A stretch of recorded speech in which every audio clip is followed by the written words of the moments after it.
Shannan, was it your goal to become a studio executive? In the beginning of my career, I was a development and current programming executive on the television side.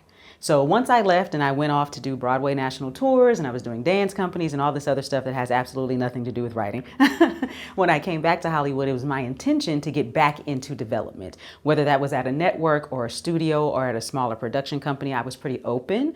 But I realized that I liked to work in the area where you take people from idea to production. And so I probably would have stayed in development, but it wouldn't have necessarily been at a network or a studio or a production company, just wherever I felt like I would be able to come in and actually be seen and used as a person with all of the knowledge that I have to offer, which can be hard, right? When you go on any job, you want to make sure that you're going to be able to come and be able to bring something to the table. So I was looking forward to being able to do that. And obviously it didn't go that way. That's how I ended up back into the kind of script consultant area. How did you become a studio executive? So back in the day, there used to be a program called the Entertainment Associates Program at NBC Universal. So a lot of people know about fellowship programs for screenwriters, right? But there also used to be programs for people who are interested in being executives. Now there are a few more that are coming up. Lena Waithe's company, Hillman Grad, has one. Diverse Representation has one. But back then, the Entertainment Associates program at NBC Universal was one of the larger ones for television. And so there was an application process, and I don't know how many people they would choose each cycle, but my cycle, they chose 5 people. I happened to be the only one who was coming from outside of California because I was in graduate school when I applied. I was in film school at the time. So of the 5 people that were chosen, 2 of us weren't already working at NBC Universal, and I was the only one who came from out of state. But that program was basically to help you to jump from the assistant desk into an executive role, because it's very hard to make that transition. Simply by sheer numbers, there aren't as many executive positions as there are assistant positions. And so if you can imagine everyone on the same floor, let's say there are 3 executives but 5 assistants, not everybody's gonna be able to get that one executive position when it opens up. So this program was to help you to get the skills that were necessary and help you to kind of jump past that assistant desk and become an executive. And so I was able to come in and be an executive at the Syfy Channel and basically learn the whole business and learn the whole craft while I was there. We always see it in our comments, Hollywood is all based on nepotism, who you know. Did you know anyone to get into the program? No, I didn't. And I think that was a good thing and a bad thing, right? Because it proves that not everyone's path is the same. Right? So again, most of the people who got in the program were already people who worked at NBC Universal. So that means they already had an upper hand on all of the other applicants in the program, right? Because I was in film school at Florida State University, which means I was in the state of Florida, I didn't know anything about this program. I did not know how coveted it was. I didn't even know what development meant. Right? I can be honest about that. Something about film school is that most film schools teach you the creative side, but they don't teach you the business side. So even though I was in film school for 2 whole years, I didn't come out understanding what development was or understanding what current programming meant or anything about the business side of it, let alone the TV business side of it. Because again, most film school programs are going to teach you about features, right? Because they're really building writers, writer-directors more than they're building all of the other pieces of the puzzle. So yes, it is true that it's mostly about who you know. In this particular situation, it was about my skill. That's all it could be, because I didn't know, I didn't know anybody. I had interned before, so I had already lived in Los Angeles before. I had already interned at a lot of places. I had already been on several sets because I wanted to kind of learn the ropes of how to do everything in the business. But I think I must have had an awesome application. And my application, other than me being able to talk about myself, I don't really remember much about the application, but we had to do coverage. I didn't even know what coverage was, but I had a natural knack for storytelling. And obviously I had been in a screenwriting program for 2 years, and all we did was sit around and give notes to each other, right? And as I've told you guys before, it was there that one of my instructors said, well, why are you so good at helping other people with their stuff? And so that's what made me seek information on, are there people out there who just help other people write? And I think that's how I got to the word development, which I think is how it got me to the Entertainment Associates program. And that's how I was able to apply. And so the program, so it had the rounds of applications. We had to do coverage. And then we had, maybe we had a phone interview, I don't remember, but then they also flew me in. I was the only person who was coming from out. So I don't know if other people who got to that point also got flown in, but we got flown in. We had to meet with several different departments. So I met with people in diversity. I met with people in TV. I met with people in film. I met with people all over the lot. And just me being me, I just remember being very honest when they would ask me questions about, well, what are you watching and why do you like this and why don't you like that? And so I remember sitting in one particular office and I'm at NBC Universal, and they were asking me about the things that I was watching and liking. And two of those things happened to be NBC shows. And they wanted to know, well, why are you saying these things about the shows? And I don't know if other people would have then backed up and tried to find something positive to say, you know what I mean? But for me, it was like, well, here are the reasons. And so one of them was Friday Night Lights, which I think is one of the best TV shows to ever be made. However, as a Texas girl, right, who grew up with Family, God, football, even though I could care less about football, what I understood was you have Friday Night Lights coming on at a Friday night. Guess where everybody in Texas is? At their own football games. So it seems to me that you've set this show up for failure. That's basically, you know, what I said to them. And then another show that was on at the time was Heroes. I really loved Heroes. I actually did a spec of Heroes, and that's what got me into the final round of the Warner Brothers writing fellowship at that time.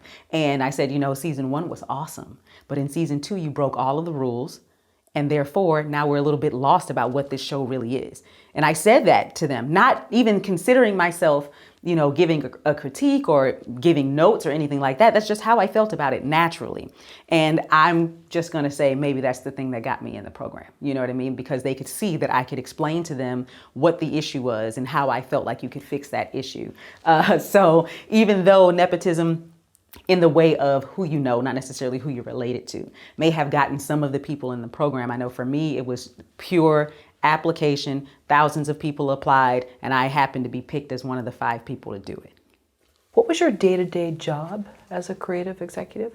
So here's the full transparency of it. I did not have any idea. Right? So I walked into this program thinking it was going to be a program that taught me how to be a creative executive. What I didn't understand already, and it's probably because I was coming from the outside in, which is why I said earlier about the good and the bad of it, right? So the good of it is it's possible. You can come from the outside and come in. The bad of it is I don't have any information because I've been on the outside, right? So I don't know what a development executive does. I applied for this because I thought it would be a program and I like to learn in a classroom setting, but that's not what this was. It was a job, right? So here I am sitting at my desk. What am I supposed to be doing? The other people who were already in the industry, who were already assistants and coordinators, knew what they should jump in to do because they had already been covering the desk of executives. They had already been seeing and been exposed to what executives did. I had no exposure. I had no nothing. I thought I'm gonna get a desk and people are gonna give me screenplays and I'm gonna tell them what's good, bad, what needs to be worked on. That's what I thought the job was. It was not the job. Was it part of it? Sure, but a very, very tiny part of it. So I ended up having a slower learning curve than the rest of the people in my cohort. They were able to get in and go. Meanwhile, I sat around a lot waiting on someone to tell me, what am I supposed to be doing? I didn't even know what questions to be asking. And that can be very discouraging to a person. And I'm someone who's always on top of it. I'm very confident. I know what I'm doing, etc. So it was very discouraging to me because I felt like a failure, or I felt like I had been set up to fail, even though I'm sure that wasn't anyone's intention. So once I finally realized what I should be doing, my day-to-day could be taking meetings with people. As an executive, it's your job to kind of be a mental Rolodex of Hollywood. You should know the managers, you should know the agents, you should know the directors, you should know the writers, you should know the up and coming writers. Because if you're in a room and someone says, hey, it's your job to go, I know a few people, let me contact them, let me get their samples, let me figure out how to pull them into the conversation, right? So a lot of that was that. And so since I was new to the game and had come from the outside, I needed to start my Rolodex. So I had to figure out how to reach out to people, right? And be able to contact them just so that we can start a relationship. And so that's why people may hear general meeting often, because some of that basically just means let's just get on the phone, or let's just have an in-person visit so that we can just get to know each other. So I can know what kind of writer you are. You can know a little bit about me. I can add you to my mental Rolodex. It doesn't mean you came in for a job, right? It just means you came in so that we can have a conversation and kind of get to know each other. It's like a date, right? It doesn't mean we're going to be boyfriend and girlfriend at the end, but it does mean that we got to know each other a little better. So I could be doing that. I could be taking pitches, right? So that means people who think that our brand is for their project would come in and pitch it to us, and we'd be able to listen to it, ask questions, whatever it is we have. And then it would be our job as the more junior executives to go in and then pitch to our EVP about what we just saw and if we think that it's something that we should have here at our on our network. And at the network that I was at, which is Syfy, we had unscripted and scripted, and we had development and current all happening in one place. And so for everyone who doesn't know the difference, right? So scripted is going to be your TV shows like Friends, right? Where it's actually scripted. You have writers who have been brought on a writing staff to write the screenplays. Whereas unscripted is what we kind of know as reality TV. Some of it can be docuseries. Some of it can be a little dramatic. So it might have a tiny piece of scripted to it, but it doesn't mean that they're writing screenplays, right? And then development means we are developing the project to be on air. So this is the person who, if you're a new screenwriter, or even if you're not a new screenwriter, but you have a project and you want someone to buy it, you're going to pitch it to the development people, right? Those are the people who are going to help you to get it to the stage of production. And then your current programming people are the people who then take the baby after you get it to production and take it on for the rest of its life. So however long it's going to stay on television, it stays in the current programming department. So that would mean that features don't have a current programming department, because features are not on television, right? So since I was in TV, we were doing all of the above. And in my position, I got to kind of move around and do all of the above. So whether we were taking pitches for scripted or taking pitches for unscripted, or I was looking at the scripts coming in from the writing staffs for the current shows. So at that time, let's say it was Stargate Universe, right? So every single script that was going to go on the air had to come to the executives first for our round of notes before it was going to get approved to be able to go into production. Then once it got into production, they would send us dailies, which is basically what they've recorded the whole day, what they've shot that whole day. I would also go through those dailies. Then they would send us the drafts of each of the episodes, right? And so now I'm going through and I am kind of like an editor, right? But obviously not doing the editing because there's a post-production team. But now I'm going through and I'm marking at 5 minutes in, here's a note. At 7 minutes in, here's a note, etc., so that they can kind of go back to make sure that it's going to fit what the executives are wanting it to fit.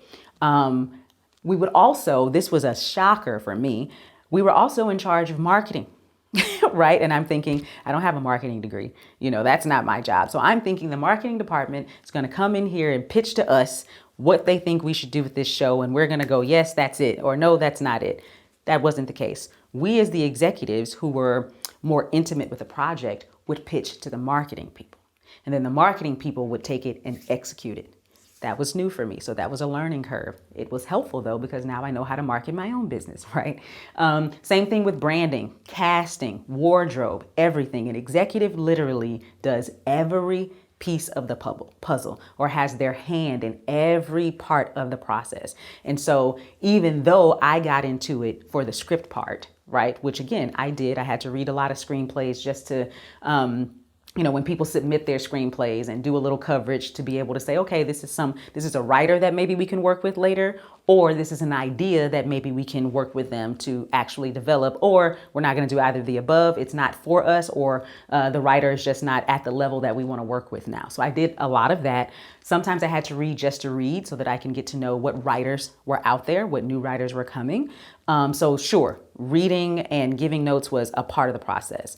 But because I worked in development and current, a lot of it was some of that stuff that you would never even consider an executive has their hand in. And so it was a big learning curve for me. So what I enjoyed about it is that day to day could be different, right? Day to day, you don't know what you're going to be doing that day, because maybe you have a big pitch meeting coming in that day. Maybe you are going to end up going to set that day. The executives are the most senior people on a set because they're the money people, right? So even though the executive producer is at the top of their list and the director is at the top of that list, when the executive is there, that's the person who's representing the larger brand. So sometimes I would fly to whatever state we were filming in to be able to be the executive presence. And one of the decisions I had to make one day, which is a very, very small decision, but it matters, is we were on set shooting a pilot, and one of our characters was a police woman, but she was a detective. And so we went back and forth about how she should wear her hair, because she's still a woman, right? So people were concerned about, is she still going to be sexy, but can we still take her seriously, et cetera, et cetera. Well, what color should her hair be, right? So now we're on set, and we can't decide if she should have earrings or what kind of earrings she should have, right? And at the end of the day, there's not a decision that can be made without the studio or the network signing off on it. And so because I was the executive there on set, thank goodness I was a woman as well, that when it came down to that earring question, I was able to make a decision, not only based on what I know the network wants, but also what's gonna make this woman look like she's the type of woman to wear this type of earring with this type of outfit to go on the job that she's about to go on. So the thing that we weren't considering at the time, which is just the fact that I'm a woman, was the thing that made me the best person to be on set that day, because I was able to choose an earring. So it's that kind of stuff that people don't really talk about when it comes to being an executive, that you don't realize the things that they're making decisions about. How many emails were there back and forth or calls about these earrings? Oh my gosh, I couldn't even tell you, especially because I was in a different country in a different time zone. And I needed to be able to sign off on these earrings. So I'm on set taking pictures of the earrings, I'm emailing the earrings, I'm calling about them. And eventually I got a response, because for executives, this is something also people don't really know, they're on call. They don't get vacation time. They can go on vacation, but their phones have to stay on. If there are meetings happening, they still have to be in their meetings, because if people are on set and questions need to be answered, they have to be answered. If your phone rings at 2 a.m. because someone's on set in another time zone and it's 6 a.m. their time and they're trying to get some things done, you have to answer your phone. So I knew I would get a response at some point, but it's just that I'm only one of the other hundreds of emails that they're getting right now. And now we're on set where time is money, and we can't keep shooting until we choose earrings. Because now you have to think of continuity. Well, did she have earrings in the last scene? And what earrings did she have then? And blah, blah, blah, blah, blah. So now we're all just sitting around waiting.